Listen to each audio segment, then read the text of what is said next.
So, good morning, 11th class. I think you have thoroughly read the chapter The Portrait of a Lady.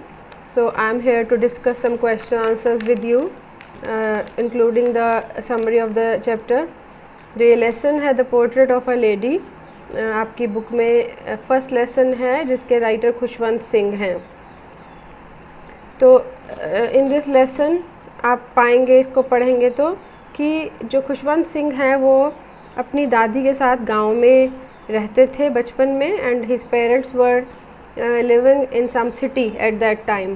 तो जब खुशवंत सिंह अपनी दादी के साथ बचपन में रहते थे गांव में, तो हिज दादी, his grandmother used to go to leave him to school. उसको स्कूल छोड़ने के लिए वो जाती थी. तो जो खुशवंत सिंह है उसका अपनी दादी के साथ बचपन के बड़े अच्छे अनुभव हैं, जिसके बारे में खुशवंत सिंह ने इस चैप्टर में डिस्कस किया है, जिसमें वो कहते हैं कि दादी जो है वो मेरे साथ स्कूल में मुझे छोड़ने के लिए जाती थी, और मेरे स्कूल के साथ में ही देयर वाज अ टेम्पल. तो दादी जो है वो उतना टाइम जो है वो टेम्पल में बैठी हुई होली स्क्रिप्चर्स को पढ़ती रहती थी. Now what is Holi scriptures? पवित्र धार्मिक किताबें वो दादी पढ़ती रहती थी जितनी देर तक खुशवंत सिंह अपने स्कूल में पढ़ते थे. और दादी जो है वो रास्ते में, गांव में से निकलते हुए जहाँ तक स्कूल का रास्ता था उतनी दूरी तक रास्ते में बहुत सारे कुत्ते उनको मिलते थे, डॉग्स. तो दादी उनके लिए बासी रोटियाँ या ताज़ी रोटियाँ बनाकर भी ले आती थी और उनको रास्ते में देती हुई जाती थी. So in this lesson you must have found कि जो ग्रैंड मदर है, she is a very religious kind of lady. वो एक बहुत ही धार्मिक किस्म की औरत है. Who used to tell her beads, जो लगातार हमेशा अपने हाथ में उसके एक रोज़री है, एक माला है, एंड उस हाथ में वो लगातार उस माला को जपती रहती है. एंड उसकी स्ट्रक्चर बताई है बॉडी की खुशवंत सिंह ने, कि she has a very stoop structure of her body, कि वो झुका हुआ उसका शरीर है. उसकी उम्र की वजह से उसकी जो कमर है वो झुक गई है. एंड द दादी इज़ वेरी ओल्ड. उसका फेस जो है it is totally a criss cross skin. उसका चेहरा जो है उसमें बहुत सारी झुर्रियाँ हैं. And she is so terribly old that she could not have grown older. तो इसमें खुशवंत सिंह ने कहा कि वो इतनी ज़्यादा बूढ़ी है मेरी दादी कि वो इससे ज़्यादा बूढ़ी नहीं हो सकती थी. And she had stayed at the same age for the last 20 years. Khushwant Singh ने ये लिखा कि उन्होंने पिछले 20 सालों से उसको इसी तरह से देखा था.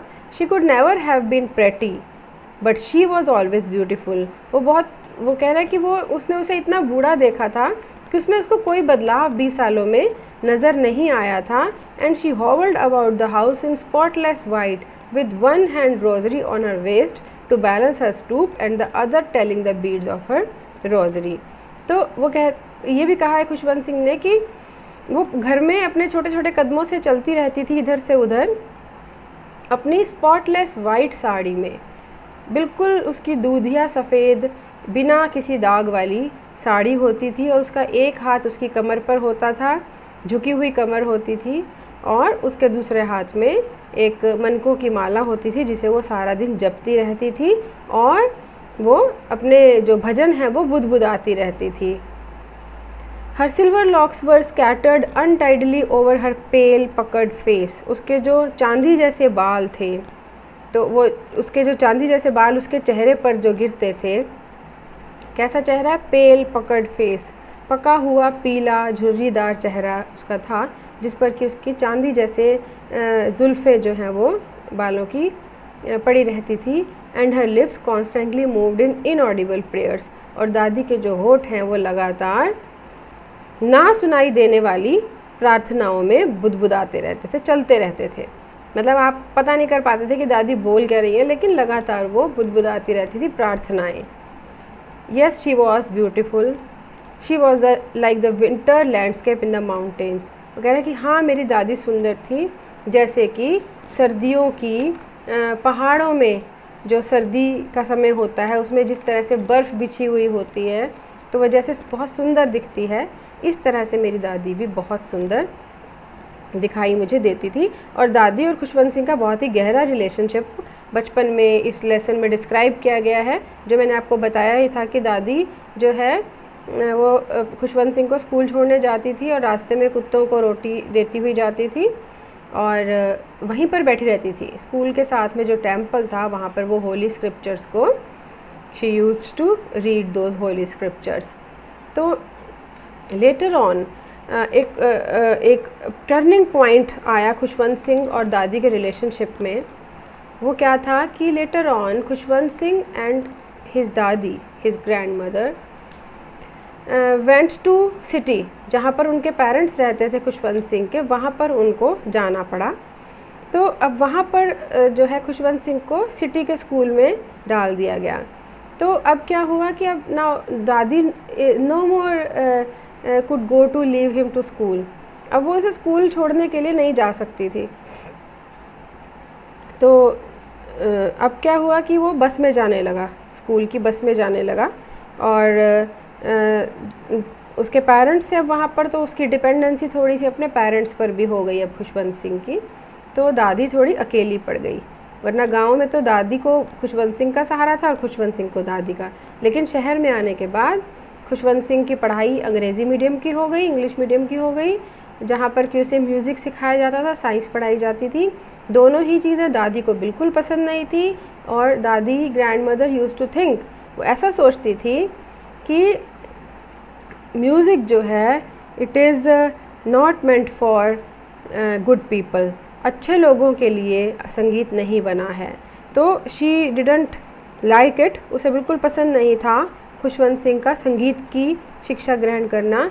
तो इस चीज़ ने खुशवंत सिंह से दादी को दूर कर दिया, दादी को खुशवंत सिंह से दूर कर दिया। एक तो उसका मोटर बस में स्कूल जाना, तो उनका जो एक साथ था वो छूट गया स्कूल तक का। सेकेंडली, जब वो इंग्लिश मीडियम में पढ़ने लगा तो दादी couldn't help him in his studies, किसी भी तरह से उनकी बातचीत पढ़ाई के बारे में नहीं हो सकती थी बिकॉज दादी डिड नॉट नो इंग्लिश। तो दादी जो है उसकी पढ़ाई में कोई मदद नहीं कर सकती थी। तो ये सेकंड पॉइंट हो गया जिसकी वजह से उनके बीच में डिस्टेंसिंग हो गई। एंड थर्डली, व्हेन दादी कम टू नो, जब दादी को ये पता चलता है कि Khushwant Singh is getting education of music, तो दादी को बहुत बुरा लगता है। So this was the turning point कि दादी जो है वो एक डिस्टेंसिंग कर लेती है खुशवंत सिंह से। 3 reasons why the author's grandmother was disturbed when he started going to the city school। इसका यही आंसर है जो मैंने आपको अभी बताया है कि because she could not help him with his lessons, अब वो पढ़ाई में उसकी मदद नहीं कर सकती थी। Secondly, they did not teach him about God and scriptures, अब वो उसको ईश्वर और स्क्रिप्चर्स के बारे में भी कुछ नहीं पढ़ा सकती थी जो कि पहले उसे पढ़ाती थी, इस तरह की चीज़ें भी बताती थी। And thirdly, the author started getting lessons in music, author ने म्यूज़िक के लेसन सीखने शुरू किए थे which the grand mother did not like. 3 ways in which the author's grandmother spent her day after he grew up। तो पहले तो क्या था कि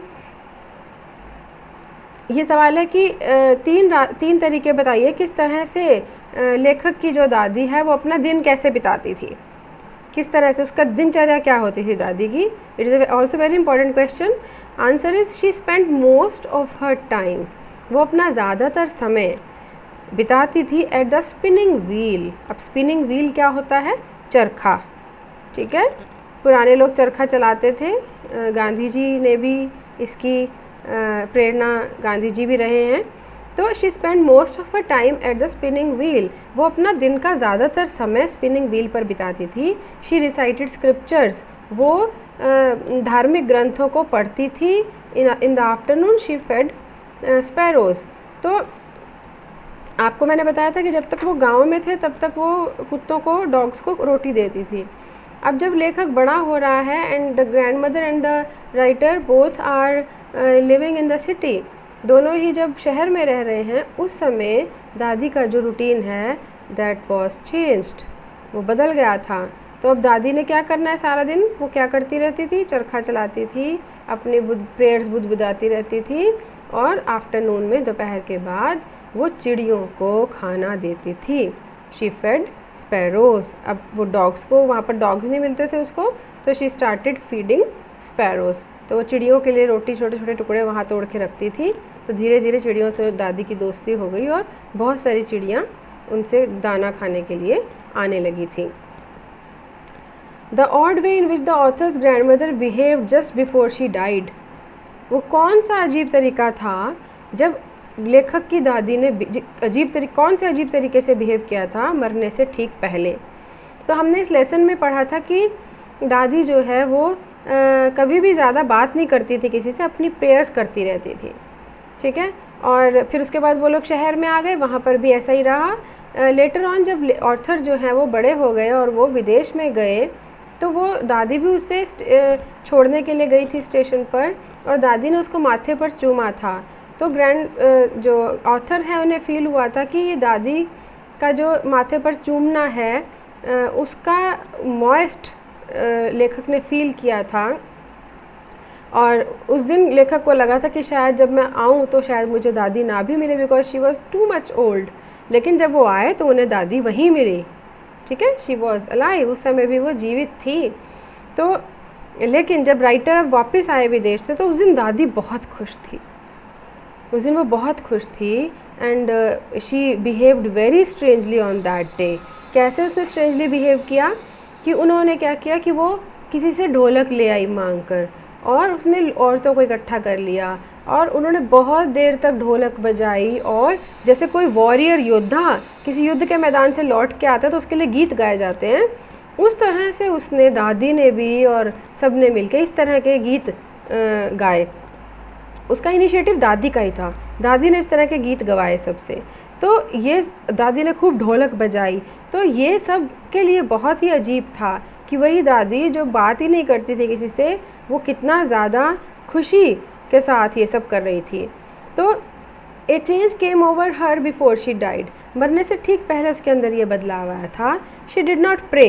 वो उसी दिन उन्होंने देखा कि आज दादी प्रे नहीं कर रही, जबकि वो तो उसका तो जीभ या मुंह कभी रुकता ही नहीं था प्रेयर से। She get an old drum, collected women and started to sing. वो एक पुराना कहीं से ढोलक ले आई और औरतों को उसने इकट्ठा कर लिया और वो गाने लगी। अब बल्कि घर वालों ने ये भी कहा कि दादी अब बस करो, यू विल गेट टायर्ड, थक जाओगी, बीमार हो जाओगी, पर वो उस दिन रुकी नहीं। The way in which the sparrows express their sorrow when the author's grandmother died. ये क्वेश्चन है कि वो किस तरह से, जब दादी की डेथ हुई, लेखक की दादी की जब डेथ हुई, तो चिड़ियों ने अपना दुख कैसे व्यक्त किया। ये हम आखिरी सेक्शन में लेसन के पढ़ते हैं कि जब इसके ठीक बाद ये सब जब प्रकरण हुआ, दादी ने बहुत गाना गाया एंड शी गेट एग्जॉस्टेड, वो थक गई बहुत ज़्यादा, एंड वही हुआ जिसका डर था, वो बीमार पड़ गई और दादी की डेथ हो गई। तो राइटर ने बताया कि किस तरह से द स्पैरो एक्सप्रेस देयर सोरो bye sitting quite all over हर रूम। उन्होंने देखा अचानक कि जहाँ पर दादी का शव था, जिस कमरे में ज़मीन पर लिटाया गया था, जिस समय वो लोग अचानक आए उस कमरे में, उन्होंने देखा कि पूरे कमरे में दादी के आसपास चिड़ियाएँ बैठी हुई थी। सो स्पैरोज एक्सप्रेस देयर सोरो। उन चिड़ियों ने उस दिन अपना दुख व्यक्त किया था bye sitting quite all over हर रूम। दादी के कमरे में चारों ओर बैठ करके उन चिड़ियों ने अपना दुख व्यक्त किया था। They didn't chirp at all. बिल्कुल भी वो चिड़ियाएँ उस दिन चहचहा नहीं रही थी।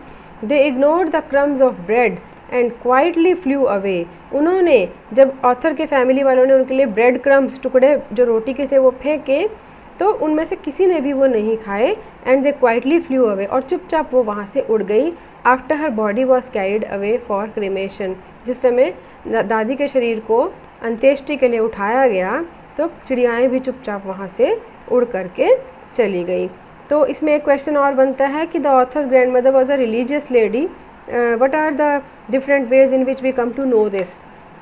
ये मैंने आपको बताया है कि गाँव में वो स्क्रिप्चर्स पढ़ती थी, यहाँ आकर भी वो, सिटी में आकर भी वो स्क्रिप्चर्स पढ़ती थी, उसकी प्रेयर्स कभी रुकती ही नहीं थी, और वो पोइट को भी वही प्रेयर्स जो है वो बचपन में गाने के लिए कहती थी, और उसके हाथ में हमेशा ही एक रोज़री रहती थी, and she used to tell the beads of that rosary. All this things shows that दादी was a very religious lady. So these are the questions.